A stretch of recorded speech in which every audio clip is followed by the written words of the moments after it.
오늘은 에스라 7장 말씀을 통해 연구하고 준행하고 가르쳐야 할 말씀이란 제목으로 함께 은혜를 나누도록 하겠습니다. 남유다 사람들은 망했습니다. 남유다 사람들은 바벨론에 의해 완전히 멸망하게 됩니다.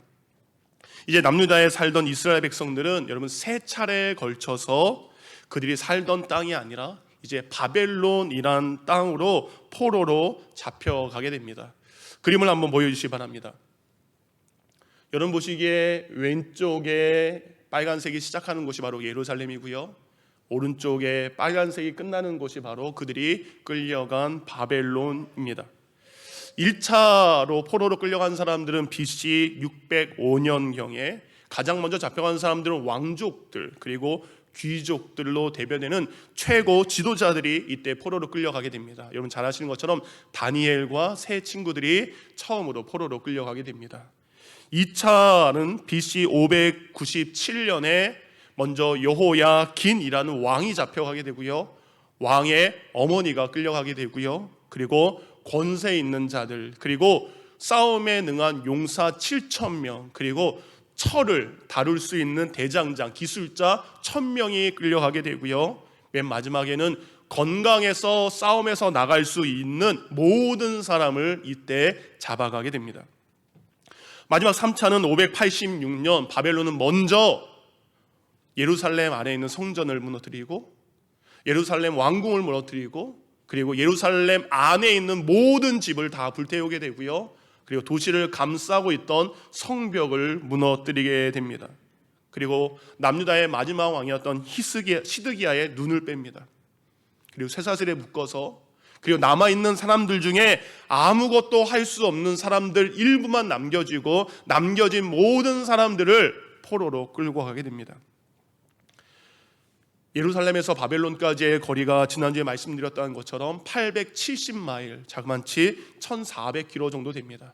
샬롯에서 걸어가면 텍사스까지 걸어가야 될 거리에 그들은 쇠사슬에 묶인 채 포로가 되어서 끌려가는 그들의 심정, 그들의 마음이 어떠했을까요? 이렇게 남유다라는 나라는 멸망하고 그리고 모든 백성들은 포로로 끌려가기 때문에 이제 더 이상 이 땅에 이스라엘이라는 나라 그리고 유대인이라는 민족이 사라지는 줄 알았습니다. 그런데 하나님께서는 죄로 멸망한 이 이스라엘 백성들을 긍휼하게 여겨주십니다. 여러분 잊지 마시기 바랍니다. 하나님 우리를 긍휼하게 여겨주십니다. 그 하나님의 긍휼은 그들이 세 차례에 걸쳐서 포로로 끌려간 그들이 하나님의 은혜로 다시 세 차례에 걸쳐서 고향으로 돌아오는 포로 귀한 시대를 맞이하게 됩니다. 다음 그림은 바로 바벨론에 끌려갔던 사람들이 예루살렘으로 돌아오는 길을 지도로 표시한 것입니다. 하나님께서는 그의 백성들을 다시 돌아오기 위해서 먼저 BC 539년 페르시아라는 나라를 통해 당시 이스라엘을 정복한 바벨론을 정복하게 됩니다. 그리고 왕이었던 고레스는 명령을 내리게 됩니다. 포로로 잡혀온 모든 이스라엘 백성들은 이제 바벨론을 떠나 고향으로 돌아가도 된다. 이 고레스의 명령에 순종해서 BC 536년 이제 스룹바벨이라는 리더가 이끄는 사람들이 고향으로 돌아가게 되는데 이때 돌아간 인원이 49,897명이 돌아가게 됩니다. 이들이 돌아가서 해야 될 일은 가장 먼저 무너진 성벽, 예배 드려야 되는데 예배 드릴 수 없기 때문에 무너진 성전을 먼저 재건하게 됩니다. 그러나 주위 사람들의 원수들의 반대에 부딪혀서 성전 재건 공사는 멈추게 됩니다. 하나님께서는 학개 선지자와 스가랴 선지자를 통해서 말씀으로 그들을 격려하시고 힘을 얻게 해서 그들이 고향으로 돌아온 지 20년 만인 BC 516년 바로 성전을 재건하게 됩니다.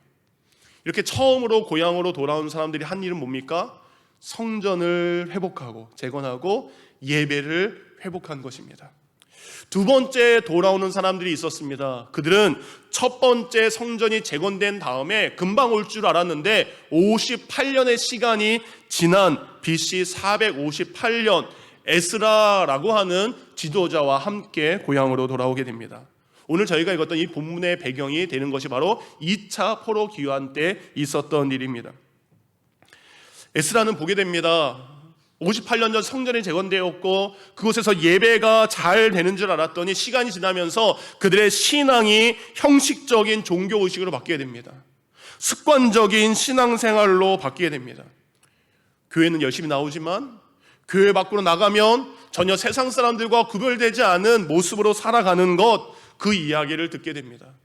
그리고 에스라는 자기가 살던 바벨론에서 모든 것을 내려놓고 고향으로 돌아가서 하나님의 말씀을 그들에게 가르치게 됩니다. 그래서 2차 포로 귀환을 통해 하나님은요, 이스라엘 공동체를 회복하게 됩니다. 사람들이 그동안 나만 잘 믿으면 되지, 나 혼자만 잘 믿으면 되지, 이거였어요.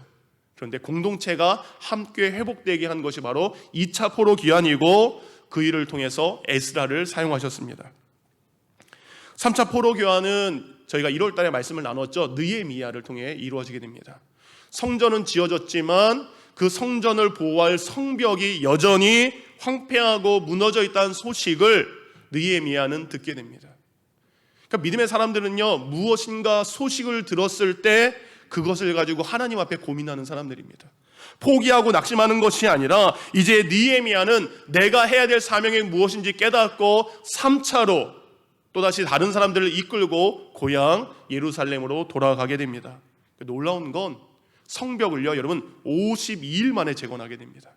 그리고 그곳에서 2차 포로 귀환 때 왔던 에스라와 함께 영적 부흥 운동을 일으키게 됩니다. 그 3차 포로 귀환을 통해서는 외부로부터 성전을 보호하는 성벽이 재건되고 종교개혁이 다시 일어나서 이스라엘 백성들의 신앙이 회복되게 된 것입니다. 3번에 걸쳐서 아픔을 겪었지만 3번에 걸쳐서 하나님은 그들을 회복시키신 것을 알 수 있습니다. 이렇게 여러분, 우리의 삶에 고난이 찾아올 때가 있습니다. 근데 그 고난은 우리로 하여금 유일하신 하나님을 바라보게 합니다. 그리고 고난은 살아계신 하나님의 말씀을 우리가 더욱더 의지하게 합니다. 곧 하나님은 이 바벨론 포로 시기를 통해서 이스라엘 백성들로 하여금 이제는 우상행을 결하고 우상에게 예배하는 것이 아니라 하나님을 예배하는 백성으로 만드셨습니다. 세상의 소리, 우상의 소리가 아니라 하나님의 말씀을 가까이 하고 사모하는 계기가 바로 이 바벨론 포로기를 통해 이루어지게 됩니다. 이처럼 바벨론 포로 시대는 온 이스라엘 백성들에게 주신 하나님의 회개의 시간인가 동시에 잃어버린 하나님의 말씀을 회복하는 시간입니다. 사랑하는 성도님들, 고난이 여러분 가운데 왔을 때 하나님을 바라보는 신앙이 회복되기를 원합니다. 두려움이 여러분에 왔을 때 하나님의 말씀을 가까이 하는 시간이 되시기를 바랍니다. 이렇게 오늘 성경 본문을 보면 하나님께서 이제 이스라엘 백성들로 하여금 유일하신 하나님만을 바라보게 하고, 그리고 이 생명의 말씀을 가까이 하도록 쓴 믿음의 한 사람, 곧 에스라에 대한 말씀이 기록되어 있습니다. 저는 오늘 이 예배를 드리는 모든 분들이 에스라처럼 쓰임받기를 원합니다. 에스라를 통해 그의 백성들은 하나님만을 바라보게 되었고 하나님의 말씀을 체험하게 되었습니다. 사랑하는 성도님들, 여러분이 말씀, 여러분의 삶 가운데 여러분을 통해서 여러분의 가족, 여러분의 이웃이 하나님을 바라보는 사람으로 돕는 자가 되시길 바랍니다. 누군가에게 여러분 와서 집사님 때문에 내가 하나님 바라보게 됐어요 라는 고백을 들었으면 좋겠습니다. 여러분의 삶을 통해서 누군가가 하나님의 말씀을 믿는 자가 되기를 원하고요, 하나님의 말씀을 가까이 하고 하나님의 말씀에 순종하는 자가 되기를 원합니다. 그래서 여러분의 자녀가 여러분에게 와서 아빠, 엄마 때문에 전 하나님의 말씀을 사모하게 됐습니다 라는 믿음의 고백이 저와 여러분 가운데 들리기를 원합니다. 그렇다면 우리로 하여금 우리의 이웃을 하나님 바라보게 하고 하나님의 말씀에 순종하는 사람이 되게 하기 위해서 그럼 우리는 어떻게 해야 될까? 우리는 어떤 삶을 살아야 될까? 오늘 본문은 첫 번째로 이것을 이야기하고 있습니다. 우리가 바로 말씀을 연구하는 그리스도인이 되어야 됩니다. 옆에 분에게 이야기할까요? 말씀을 연구합시다. 말씀을 연구합시다. 예. 바벨론에서 포로 생활을 하고 있던 이 에스라가 어느 날 그가 숨기는 페르시아의 왕 아닥사스다를 찾아가게 됩니다. 그리고 부탁해요. 왕이시여, 제가 고향으로 돌아가고 싶습니다. 고향으로 돌아가서 하나님의 말씀을 고향에 있는 저희 백성들에게 가르쳐 주고 싶습니다. 그런 부탁을 하게 됩니다. 아닥사스다 왕은요, 평소에도 이 에스라를 신뢰했던 사람입니다. 왜냐하면 에스라는요, 특별하게 하나님의 도우심이 그와 함께하는 것을 왕이 봤어요. 하나님의 보살핌이 그와 함께하는 것을 왕이 보았습니다. 그래서 성경에 기록되어 있어요. 에스라는 특별한 사람이기 때문에 왕은 그가 하는 부탁 모든 것을 다 들어줬다라는 겁니다. 오늘 본문 에스라 7장 6절에 이렇게 기록되어 있습니다. 에스라가 바벨론에서 올라왔습니다. 그는 이스라엘의 하나님 여호와께서 주신 모세의 율법에 정통한 서기관으로 그의 하나님 여호와의 손길이 그 위에 있었기 때문에 왕은 에스라가 요청한 것이라면 다 들어주었습니다. 이방의 왕이 보게 됩니다. 저 에스라는 하나님의 손길이, 하나님의 도움이 머무르는 사람이구나. 여러분에게 이런 일들이 있길 원합니다. 누가 여러분을 볼 때, 여러분의 자녀들을 볼 때, 저분은 진짜 하나님이 도와주시는 것 같아, 하나님의 손이 보호하시고 하나님의 손이 인도하시는 것 같아 라는 고백을 내가 하는 게 아니라 옆에 있는 분들이 그 모습을 보는 놀라운 일들이 일어나기를 원합니다. 그래서 왕은 부탁을 거절하지 않습니다. 그리고 에스라의 부탁에 조서, 명령을 써서 그에게 내려줍니다. 13절입니다. 조서를 내리노니 우리나라에 있는 이스라엘 백성과 그들 제사장들과 레위 사람들 중에 예루살렘으로 올라갈 뜻이 있는 자는 누구든지 너와 함께 갈지어다. 그러니까 1차 포로 귀환 때 수룹바벨과 함께 제사장, 레위인, 찬양하는 사람들, 그리고 르디딤, 성전을 봉사하는 르디딤 사람, 그리고 성전 문지기들이 갔어요. 근데 2차에도 에스라는 뭐예요? 내가 가겠습니다라고 부탁했는데 뭐예요? 너와 함께 갈 수 있는 사람들은 함께 가라라고 명령을 내리게 됩니다. 그래서 에스라가 갈 때도 동일합니다. 제사장들이 가고요, 레위 사람들이 가고요, 노래하는 자들이 가고요, 성전에서 봉사하는 자들이 가고요, 나는 성전에서 문지기하겠습니다, 성전의 문지기로 살 수 있습니다 라고 하는 사람들조차도 바로 에스라를 따라서 2차로 고향 이스라엘로 돌아가게 됩니다. 그렇게 많은 사람들이 이제 바벨론을 떠나서 아까 지도 보셨죠? 저 길을 걷는 것이 4달에서 5달 걸립니다. 그들의 조상들은 술에 묶여서 왔던 그 길을 하나님의 인도하심으로 그들은 걸어서 오게 됩니다. 그래서 고향 이스라엘로, 예루살렘으로 다시 돌아온 다음에 에스라는 가장 먼저 한 가지를 결심하게 됩니다. 그가 무엇을 하기로 결심했는가? 오늘 본문 10절에 이렇게 나와 있습니다. 에스라가 여호와의 율법을 연구하여 준행하며 율례와 규례를 이스라엘에게 가르치기로 결심하였더라. 얼마나 할 일이 많을까요? 그렇죠? 여러분, 미국에 왔을 때 뭐부터 해야 되지? 이러잖아요. 고향으로 돌아온 에스라 눈에도 해야 될 일이 많았을 것입니다. 만나야 될 사람들도 많았을 것입니다. 그런데 에스라는 그 어떤 것을 결심하기보다 하나님의 말씀을 연구하는 것을 가장 먼저 해야 될 일이라고 그는 결심하게 됩니다. 오늘 성경을 보면 에스라는요, 실은 제사장 가문입니다. 학자라고 되어 있지만 그의 원래 사역은 제사장입니다. 그럼 제사장은 가장 중요한 게 뭡니까? 제사 드리는 법입니다. 그래서 6월절 예배는 이렇게 드리고, 번제는 이렇게 드리고, 모는 이렇게 드리고, 제사 드리는 법만 알고 있으면 됩니다. 그래서 당시 일반적인 제사장들은 이 때와 절기에 맞춰서 하나님께 제사 드리는 방법은 알고 있었지만 굳이 하나님의 말씀을 연구하지는 않았다라고 합니다. 이런 중세 카톨릭 시대 사제들 있죠. 충격적인 역사를 보았는데 중세 카톨릭 사제들 중에는 글을 모르는 문맹자가 굉장히 많았다고 합니다. 왜냐하면 돈을 주면 사제가 될 수 있었어요. 돈을 주면 주교까지도 올라갈 수 있었다라고 합니다. 그러니까 이들은 굳이 자신이 글을 알아서 말씀을 연구하지 않아도 이 사제 역할을 감당할 수 있었습니다. 단지 앵무새처럼 몇몇 이 라틴어로 돼 있는 기도문, 라틴어로 설교할 수 있는 몇몇 설교문만 외워서 그것을 앵무새가 나불거리는 것처럼 앵무새처럼 똑같이 이야기해도 사제 역할을 충분히 감당할 수 있었기 때문에, 그들이 말씀을 연구하지 않아도 그들이 사제 역할을 감당할 수 있었기에 바로 이 중세 시대는 바로 말씀이 사라진 암흑시대가 될 수밖에 없습니다. 성경은 우리에게 이 말씀을 연구하라고 했을까? 예수님께서요 우리에게 말씀을 연구하라고 하셨습니다. 여러분, 왜냐하면 이 성경 속에 영생이 있고 그 성경 속에 예수 그리스도가 하나님께서 보내신 구원자라는 증거가 그 안에 있기 때문입니다. 요한복음 5장 39절 예수님께서 직접 하신 말씀입니다. 너희가 성경에서 영생을 얻은 줄 생각하고 성경을 어떻게 하거니와 연구하거니와. 예수님 말씀하셨어요. 성경을 연구해라. 왜냐하면 거기에 영생하라는 말씀이 있고 이 성경이 곧 누구에 대하여? 나에 대하여 증언하고 있기 때문이다. 여러분, 이스라엘 백성들은요 하나님과 언약, 약속, 말씀으로 계약된 관계입니다. 그러면 이 언약 백성이 하나님과 맺은 언약의 내용을 모르면 언약 백성으로 살아갈 수 없습니다. 여러분, 우리는 그리스도의 제자들입니다. 그리스도인들입니다. 그리스도인들은 누굴 믿습니까? 말씀이 육신이 되어 이 땅에 오신 예수님을 믿는 것입니다.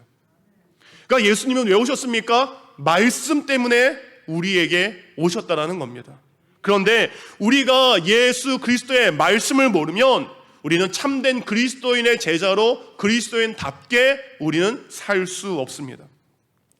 우리가 왜 하나님의 말씀을 연구해야 됩니까? 다윗은 이렇게 고백합니다. 시편 119편 105절인데 함께 있습니다. 시작.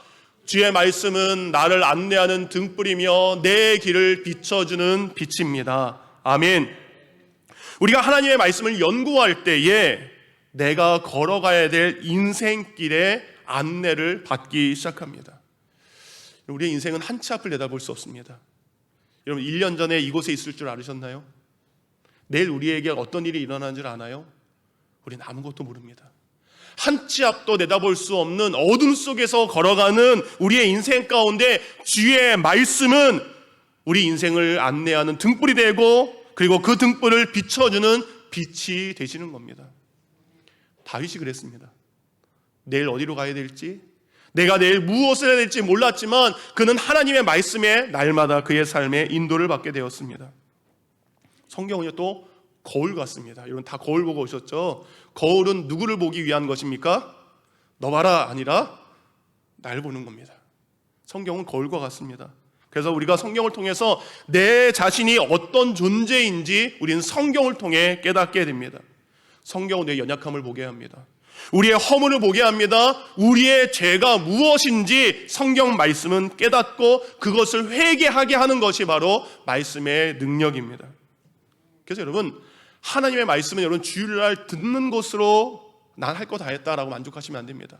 하나님의 말씀은 스스로 읽고 그리고 그 말씀을 연구해야 됩니다. 신명기 17장 19절 말씀입니다. 그 사본을 곧 성경을 자기 곁에 두고 평생 동안 읽으며 그의 하나님 여호와를 두려운 마음으로 섬기는 법을 배우고 거기에 기록된 모든 법과 규정을 충실히 지켜야 합니다. 성경을 언제나 곁에 두고 그 말씀을 연구하는 자에게 하나님께서 어떻게 하십니까? 그의 길을 인도해 주십니다.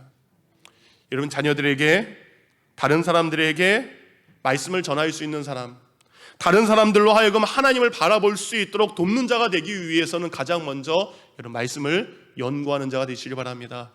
두 번째, 우리가 해야 될 것은 그 말씀을 그러면 준행하는 그리스도인이 되어야 합니다. 스가랴는 말씀을 연구합니다. 근데 지식으로 가지고 위해서 연구한 것이 아니라 깨달은 그 하나님의 말씀을 준행하기 위해서, 순종하기 위해서 그것을 결심하게 됩니다. 여러분, 성경을 연구하고 그 진리를 바로 아는 것은 굉장히 중요합니다. 그런데 여러분, 그것이 지식으로만 머물면 안 됩니다.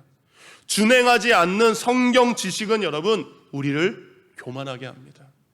성경 말씀을 많이 아는 것이 중요한 것이 아니라 아는 것을 행하지 않으면 그것은 우리를 교만하게 하는 것입니다. 그래서 우리가 성경을 연구하는 목적은 뭡니까? 내가 말씀을 그대로 준행하기 위해서 말씀을 연구하는 것입니다. 그래서 에스라는요 하나님의 말씀을 연구하는 사람이었고 그 말씀을 준행하는 사람의 삶을 살았습니다. 그래서 야고보서 4장 17절에 재미난 말씀이 있습니다. 우리가 기억해야 될 말씀이 있습니다. 우리 함께 읽도록 하겠습니다. 시작. 그러므로 사람이 해야 할 선한 일이 무엇인지 알면서도 하지 않으면 그것은 그에게 죄가 됩니다. 다시 한번 볼까요? 사람이 해야 할 일이 무엇인지 알면서도 그것을 하지 않으면 그것은 죄가 되는 것입니다. 여러분, 이 말씀 뭡니까? 우리가 하나님의 말씀을 연구해서 하나님의 뜻이 무엇인지 알게 되었음에도 불구하고 하나님의 말씀을 실천하지 않으면, 준행하지 않으면 그것은 곧 죄가 된다라는 말씀입니다. 여러분, 하나님께서 우리에게 성경을 주신 것은 그냥 책 한 권 가지고 있어라 라고 하는 것이 아닙니다. 하나님의 말씀, 그 말씀에 기록된 대로 준행하며 살라고 주신 말씀입니다. 여러분의 자녀들에게 어떤 말을 하시고 싶으십니까? 대학생이 돼서 떠나는 자녀들에게, 여러 가지 이유로 내 품을 떠나는 자녀들에게 여러분은 어떤 말씀을 해주고 싶으십니까? 모세는 이제 약속의 땅에 들어가는 자신의 자손들에게 당부하고 또 당부합니다. 신명기 26장 16절, 우리가 우리의 자녀들에게 해야 될 말입니다. 함께 있습니다. 시작. 오늘 내 하나님 여호와께서 이 규례와 법도를 행하라고 내게 명령하시나니 그런즉 너는 마음을 다하고 뜻을 다하여 지켜 행하라. 다시 한번 봅니다. 내 하나님 여호와께서 너에게 주신 이 법도를 어떻게 하라? 행하라.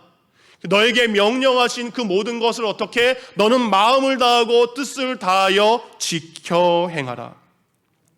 모세는 자신은 약속의 땅에 들어가지 못합니다. 그런데 평생 하나님의 인도함을 받은 모세는 그의 후손들에게 이런 이야기를 합니다. 하나님의 말씀을 행하며 살아라.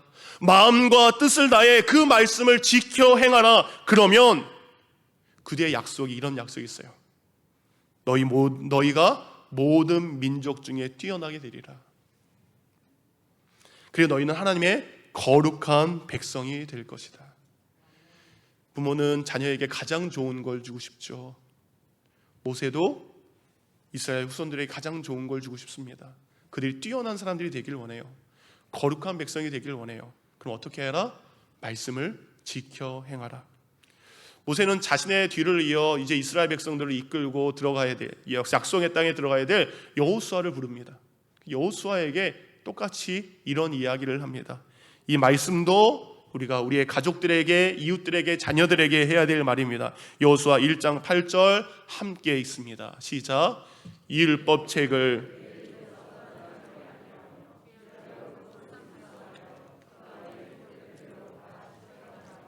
그리하면 내 길이 평탄하게 될 것이며 내가 형통하리라. 여호수아에게 이야기합니다. 말씀을 너의 입에서 떠나지 말게 해라. 보여주세요. 다시. 주야로 그것을 뭐해라? 묵상해라. 그리고 묵상한 그 말씀이 기록된 대로 다 지켜 행하라. 그리하면 어떻게 될 것이다? 너의 길이 평탄하게 될 것이고 내가 형통하리라. 여러분, 여호수아와 이스라엘 백성들이 들어가서 차지해야 될 이 가나안 땅은 실은 평탄한 땅이 아닙니다. 굉장히 험한 땅이고 그리고 가시밭길 같은 땅입니다. 왜냐하면 그 땅에 살고 있는 사람들은 이스라엘 백성들보다 큽니다. 더 많습니다. 더 강력한 무기들을 그들이 가지고 있습니다. 그러니까 나의 힘과 나의 능력으로는 여호수아와 이스라엘 백성들은 그들을 상대할 능력이 전혀 없습니다. 우리도 마찬가지입니다. 우리의 자녀들도 마찬가지입니다. 우리의 인생 가운데 우리가 도저히 감당할 수 없는 사람을 우리가 만나게 됩니다. 그런 환경과 그런 상황이 우리 앞을 기다릴 때가 있습니다. 그럴 때 우리가 우리 스스로에게, 우리의 자녀들에게 해야 될 말은 그 순간이야말로 말씀을 가까이 해라. 그리고 그 말씀으로 고백해라. 그리고 그 말씀에 기록된 대로 행해라. 그러면 너의 앞에 놓인 그 길이 평탄하게 될 것이고 너의 삶이 형통하게 하나님의 인도함을 받게 될 것이다. 사랑하는 성도님들, 에스라가 하나님의 말씀을 연구하고 순종하기로 결심한 후 내가 이제 고향에 들어가서 하나님의 말씀을 가르치겠습니다 라고 했을 때 아닥사스 왕이 귀한 명령을 내렸죠. 그래, 가도 좋다. 내 명령만 내린 것이 아닙니다. 오늘 본문을 보면 놀라운 은혜가 2차 포로 귀환하는 사람들에게, 에스라에게 깜짝 선물이 그들에게 임하게 됩니다. 뭐냐?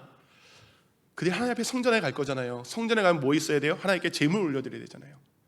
그 제물에 드릴 모든 것을 왕과 그리고 바벨론 사람들이 동일하게 1차 포로 귀환 때 고레스의 사람들이 그리고 바벨론 사람들이 헌금했던 것처럼 2차 포로 귀환 때도 이 놀라운 일들이 똑같이 일어나게 됩니다.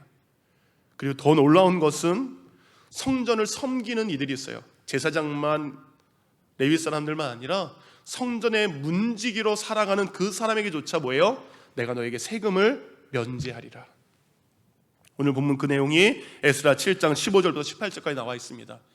너는 갈 때에 나와 내 자문관들이 예루살렘 성전에 계시는 이스라엘의 하나님께 드리는 금과 음을 가져가고, 또 이어서 또 내가 바빌론도에서 얻을 수 있는 은과 금과 그리고 이스라엘 백성과 제사장들이 예루살렘에 있는 그들 하나님의 성전에 바칠 예물도 가져가거라.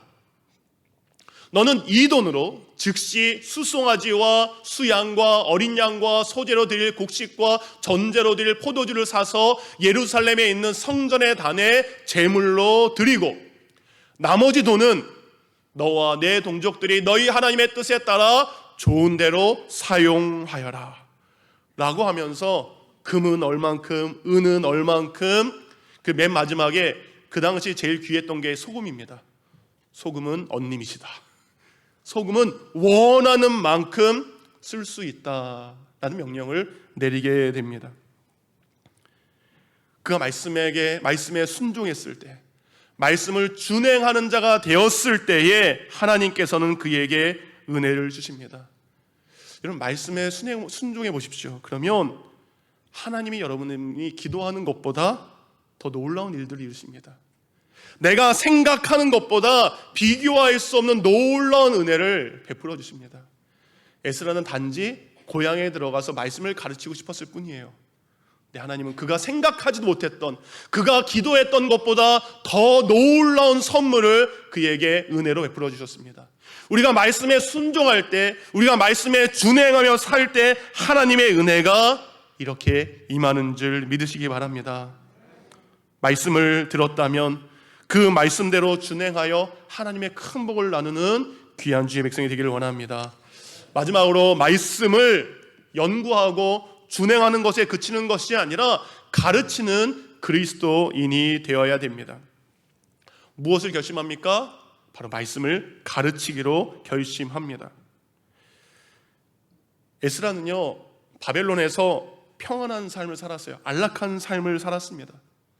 근데 그 사람들에게 말씀을 가르치는 게 아니에요. 예루살렘에 있는 황폐한 가운데 살아가는 사람들, 두려움 가운데 살아가는 사람들, 아픔 가운데 있는 사람들에게 하나님의 말씀을 가르치기로 그는 결심합니다. 에스라는 지금 자신이 세상에서 얻을 수 있는 모든 유익을 내려놓고 동족 이스라엘 백성들, 곧 하나님의 말씀이 제일 필요한 사람들에게 다가가서 그에게 말씀을 증거하게 됩니다. 에스라가 왜 이런 결심을 하게 되었을까? 소문을 듣게 돼요. 성전이 재건돼서 60년이 지났는데 지금 예루살렘 성전에서 예배하는 사람들, 그들의 신앙은 흐트러지고 그들의 예배는 형식화되었다. 그 당시 이스라엘 사람들이 어떻게 예배를 드렸는지 말라기 선지자가 그 이야기를 너무나 생생하게 말라기에서 기록합니다. 그 중에 한 부분을 봅니다. 말라기 1장 7절과 8절입니다. 너희는 내 제단에 더러운 빵을 바치고 있다. 그러면서도 너희는 우리가 언제 제단을 더럽혔습니까? 하고 되묻는다. 너희는 나 주에게 아무렇게나 상을 차려 주어도 된다고 생각한다. 눈먼 짐승을 제물로 바치면서도 괜찮다는 거냐? 절뚝거리거나 병든 짐승을 제물로 바치면서도 괜찮다는 거냐? 그런 것들을 너희 총독에게 바쳐보아라. 그가 너희를 반가워하겠느냐? 너희를 좋게 보겠느냐? 나 만군의 주가 말한다. 당시 이스라엘 백성들이 하나님 앞에 어떤 마음으로 예배를 드렸는지 그 모습이 생생하게 기록되어 있습니다. 내가 하나님 앞에 올려드립니다라고 하는데 눈먼 것과 다리 저는 것과 더러운 것을 바치기 시작합니다. 하나님께 가장 좋은 것을 골라서 구별해서 드려야 되는 것 중에 드려야 되는데 그들은 필요 없는 것, 쓸데없는 것, 그것을 형식적인 예배로 하나님께 올려드리고 있습니다. 그러니까 눈 가리고 교회에서만 아웅하는 신앙을 살아가고 있습니다. 그러니까 얼마나 하나님이 답답하셨으면 너 그거를 총독에게 갖다 바쳐봐라. 그 사람이 좋아하겠느냐. 바로 이것이 에스라가 고향으로 돌아가서 이스라엘 백성들에게 말씀을 가르치기로 결심한 내용입니다. 하나님의 말씀에 무지했기 때문에 하나님의 말씀을 모르는 이스라엘 백성들에게 말씀을 가르쳐서 바른 신앙을 통해서 온전한 예배를 드릴 수 있도록 그들에게 하나님의 말씀을 가르치기로 결심하게 됩니다. 바른 말씀을 알아야 성전이 제 역할을 하게 되고 올바른 말씀을 알아야 예루살렘에 다시 영적인 부흥이 일어나기 때문입니다. 여러분, 교회도 마찬가지입니다. 교회가 말씀 위에 세워져야 건강한 교회가 되는 것이고 말씀이 있는 교회가 되어야 영적으로 건강한 교회가 됩니다. 그래서 우리가 해야 될 것은 뭐예요? 말씀을 가르치는 것까지 가야 됩니다. 디모데후서 2장 2절 말씀을 보겠습니다. 또 내가 많은 증인 앞에서 내게 들은 바를 충성된 사람들에게 부탁하라. 그들이 또 다른 사람들을 가르칠 수 있으리라. 설명해 드리겠습니다. 성경 구절 보여주시고요. 우리가 하나님의 말씀을 많이 들었어요. 그렇죠, 여러분? 교회 10년, 20년, 30년 수많은 하나님의 말씀을 들었습니다. 그런데 들은 것을 그치는 것이 아니라 이제 충성된 사람들을 택해서 그들로 하여금 그들이 다른 사람들에게 어떻게 할 수 있도록 가르칠 수 있도록 해라라는 거예요. 한 사람이 가르치는 것이 아니라 그 가르침을 들은 수많은 사람들이 다른 사람에게 그 하나의 말씀을 가르칠 수 있도록 해라라고 이야기하고 있습니다. 그러니까 여전히 내가 연구만 하고 있고요, 여전히 배우기만 하고 있다면 나는 영적 어린아이에 머물러 있는 것입니다. 충성된 증인은 다른 사람들에게 이 말씀을 가르치는 자가 되어야 됩니다. 그래서 여러분, 교회에서 여러분이 다른 사람을 가르칠 수 있는 사람이 될 수 있도록 5월달부터 특별한 성경 공부들을 시작을 합니다. 다음 주에 더 자세하게 광고가 나갈 건데 그 첫 시작으로 풍요로운 삶 그리고 셰퍼드 라이프, 목자의 삶, 이 두 가지를 순차적으로 시작하게 됩니다. 풍요로운 삶은 구원받은 성도가 예수 그리스도의 제자가 되어서 풍요로운 믿음을 어떻게 살아갈 수 있는가를 나누는 교재입니다. 이 교재가요, 전 세계 110개 나라 그리고 80개국 이상의 언어로 번역이 되어 있습니다. 이 교재가 만들어진 배경이 이렇습니다. 선교사님들이 선교지에 가요. 선교지에 수많은 사람들 양육하고 그곳에 신학교를 세우게 됩니다. 목회자들을. 그래서 신학교의 학생들에게 가르쳐야 되잖아요. 그런데 선교지는 배움의 상황이 다 다르게 됐죠. 그래서 말씀을 배워서 지도자가 되어야 될 사람들에게 하나님의 말씀을 가르칠 때 사용하는 것이 바로 이 교재였습니다. 그러니까 목회자들, 신학생들, 다른 사람들에게 말씀을 가르치기 위해서 만들어진 교재가 이 교재의 시작입니다. 그래서 그 교재를 소개한 분이 이런 얘기를 하더라고요. 여러분, 이 교재를 다 마치시면 목회자들이 신학교 가서 배우는 전체 과정의 30%를 배우게 됩니다 라는 내용을 하십니다. 근데 제가 해보니까 너무 쉽고 너무 머리에 쏙 박히고 너무 재미나고, 그리고 한 사람이 이끌어가는 것이 아니라 함께 믿음의 이야기를 나누면서 진행할 수 있는 유익한 성경 공부가 이제 시작이 됩니다. 그래서 여러분을 위해서 평일 오전, 우리 주부들을 위해서 평일 저녁, 교회 오는 게 너무 힘들어요 라고 하는 분들을 위해서 줌 온라인 클래스, 그리고 저는 토요일밖에 시간이 안 돼요, 토요일 클래스, 저는 주일날 할래요, 주일날 클래스. 저희 교회에 있는 모든 목회자들이 다 달려들어서 이 성경 공부를 5월달부터 시작을 할 겁니다. 다만 한꺼번에 많은 사람이 할 수 없습니다. 6명, 최대 7명을 한 클래스로 할 수밖에 없습니다. 이 풍요로운 삶을 해야 그 뒤에 이어지는 셰퍼드 라이프라는 교재를 이어서 할 수 있습니다. 다음 주에 광고가 나갈 텐데 여러분, 말씀을 연구하고 준행하고 이제는 가르치는 자가 되기 위해서 여러분께서 관심을 갖고 이 과정이 시작될 때 꼭 참여하기를 원합니다. 말씀을 마칩니다. 예루살렘 교회 핍박이 참 많았습니다. 그런데 예루살렘 교회가 그 수많은 핍박 가운데서도 승리할 수 있었던 이유에 대해서 사도행전은 이렇게 기록하고 있습니다. 말씀이 흥왕하여져서, 흥왕한다는 것은 말씀이 넘쳤다라는 것입니다. 그건 예루살렘 교회에 수많은 박해가 있었지만 성도들이 말씀이 넘치는 삶을 살았기에 핍박을 이겨낼 수 있었다라는 겁니다. 그러면 안디옥 교회는 선교 중심의 교회가 될 수 있었던 것은 바나바와 사울을 데려다가 하나님의 말씀을 가르치고 그곳에 성경 교사들을 세웠기 때문입니다. 에베소 교회가 아시아에 있는 수많은 교회들에게 복음을 전할 수 있었던 것은 사울이 전한 복음을 가르칠 수 있는 제자들을 그곳에 세우고 하나님의 말씀을 날마다 그들에게 가르쳤기 때문입니다. 오늘 여러분께서 에스라처럼 말씀을 연구하고 준행하고 가르치는 자가 된다면 여러분의 말씀이, 그 말씀이 여러분의 삶을 흥왕하게 할 줄 믿습니다. 우리 잘론 열린교회를 흥왕하게 할 줄 믿습니다. 여러분의 말씀을 연구하고 준행하고 가르치는 자가 된다면 여러분의 자녀들에게 그 놀라운 믿음의 일들이 일어나게 될 것입니다. 그것을 통해서 여러분의 자녀들이 하나님을 바라보게 될 것입니다. 그리고 여러분의 주위에 있는 사람들이 그 모습을 통해 하나님을 가까이 하는 자가 될 줄 믿습니다. 여러분 삶에 이제 말씀이 흥왕하여 가정이 흥왕하고 일터가 부흥하고 교회 가운데 하나님의 말씀이 넘쳐나 하나님 여러분에게 예비하신 그 놀라운 일들 통해 오늘 본문은 뭐로 끝납니까? 하나님께 영광 올려드리는 찬양으로 끝납니다. 에스라가 찬양해요. 하나님 찬양합니다. 하나님의 손이 말씀을 통해 나를 도우셨습니다. 하나님의 손이 여러분에게 도와주는 것을 경험하게 될 줄 믿습니다.